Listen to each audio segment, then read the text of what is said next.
hail to the Germanic ancestors, naming the maiden as the rejuvenating one. The rejuvenating one. Idun, Idun, Idun.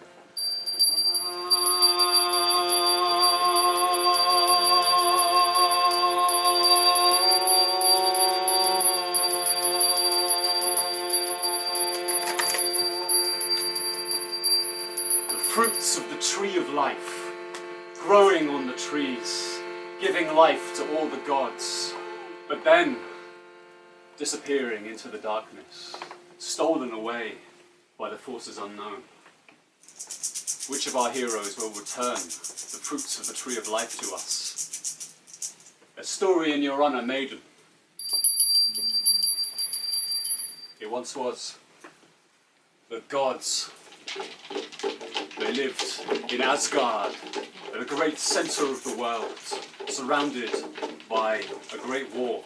Inside, all order, all civility, all justice, all good things. Beyond the walls of Asgard, the wilderness. And far away, the mountains, with thunder and lightning and the giant forces of this world, selfish, only interested in their own desires. Odin, the all-father, the all-powerful, the all-furious, the inspired one, the ecstatic one. The Lord and Freya, the lady, were there in Asgard, and Odin went out on a quest one day. And he took two fellow gods with him, and they travelled for 3 days and 3 nights into the wilderness, and they were hungry. And there was no food until they saw in the distance a herd of cattle. And Odin threw his spear, Gugnir, and it slayed one of the cattle. And they dragged its corpse under this broken old tree, and they lit a fire. For the fire festivals, they lit a fire, and they burned the animal and tried to cook some food. But the food didn't smell like it was cooking, and they went back to the fire, and the meat was still bloody and cold. And they put the embers back on it, and they talked amongst themselves, and they looked again, and the meat was still bloody. And then they heard a voice. They heard a voice above them. Ah! The cry of a giant eagle as they looked up, and the eagle said, "It is I who have rendered your fire useless.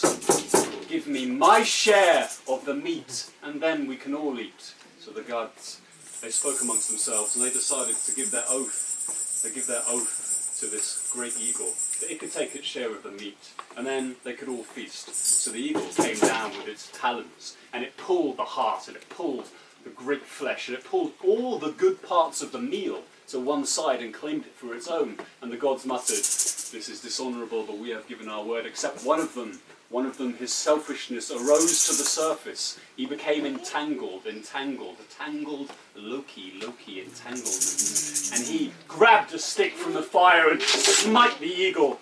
But the stick stuck to the eagle, and the flame went out, and his hand stuck to the stick, and the eagle flew into the air, and he was hauled into the sky, and he was flying over and away, through and far into the mountains with the lightning and the thunder. And he was afraid. He said, "Put me down." The eagle said, "I will not put you down." He said, "Leave, please, just give me my life." He said, "There's only one thing that you can do to get your life, and that is bring me the fruits of the gods that give life to all existence. Bring me Idun."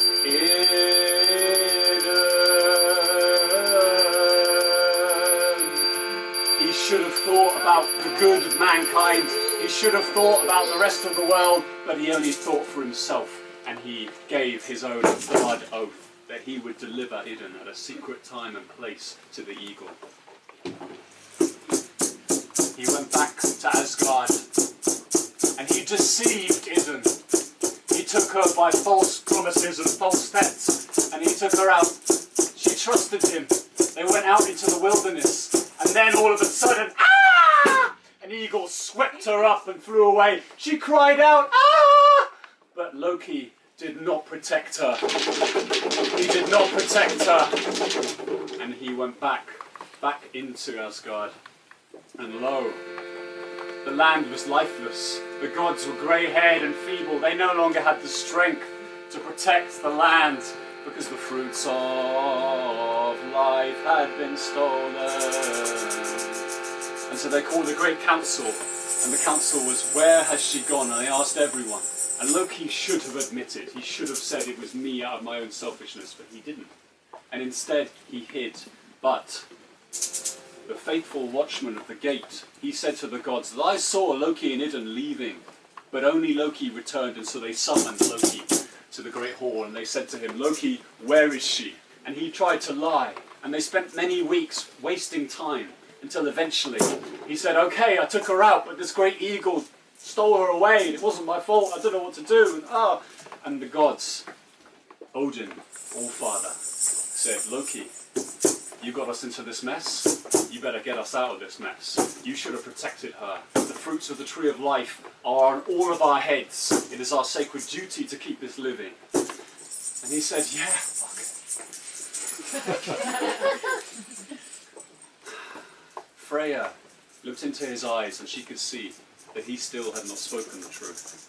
And she said to him, she said, Loki, oh, you are entangled. Where is your self-respect?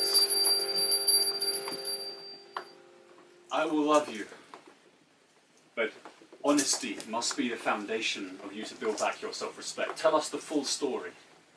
And he saw that she was sincere, and so he spilled the beans and he told the whole story. And he thought that would be his end. He thought he would be executed. But no, for the gods are good. And Odin said to him, if you come back with Idun, then you will be forgiven, and you will still have a seat of honour in this house. And Freya said to him, I love you. And he said, how can I get it back? I cannot fly. And Freya pulled from her bag a set of hawk's wings, and she gave him the hawk's wings, and she said, take this gift, and with it you can fly. Go with our love. And so he flew, and he flew for 3 days and 3 nights, all the way into the mountains, and he could have turned away, he could have turned back, because it was frightening in those mountains. It was frightening with that lightning. But he knew that the gods loved him, and that if he fulfilled this, he could go home. And so he went to the highest peak of the highest mountain, where the eagles live. He dodged the lightning, and there was the hall, and in the hall was the maiden Idun, looking very unhappy. And he landed, and he turned his face into his true face, and he spoke to her. And he said, oh, maiden, I deceived you. I betrayed you. I'm here to take you back to Asgard. For the sake of all existence, to redeem my name. And in apology, please trust me again and come with me. And she looked at him, and she could see the sincerity in her eyes, in his eyes. And so she transformed herself into a fruit, and he picked her up with his claws. And with that, he didn't waste any time heading back out and flying away. He flew through the lightning, he flew across the wilderness looking up. Is there an eagle? Looking up, is there an eagle? And he could see the walls of Asgard in the distance. He was nearly there with the fruits. He was nearly there. You could see the gods assembled on the battlements. And as he approached the battlements, the eagle soared down from the sky, and it said to him, by my talons, by my beak, I will have what is mine. And it flew and swooped to him, and the gods saw the predicament, and so they conjured for the fire festival, this great fire across all the walls of Asgard, and they laid it low, and Loki just about flew through the flames, and then they reached the flames high into the sky, and the eagle flew through the flames. He burned all of his feathers away, and fell to the earth in his true form as one of the giants. Idun, the fruits of the tree of life have been restored. All life and beauty is back to the land. The giant had a daughter, and she came for revenge. That is another story. But the moral here is that it was not his fault. He should not have died, because he fell and they all slew him mercilessly. Should have mentioned that. But he was not to blame. But Loki had given his oath, and it was the selfishness among the gods that had lost the fruits of the tree of life. Let us not forget that when it comes to the life of this earth, to put our own selfish desires second, and to put the good of all existence before us.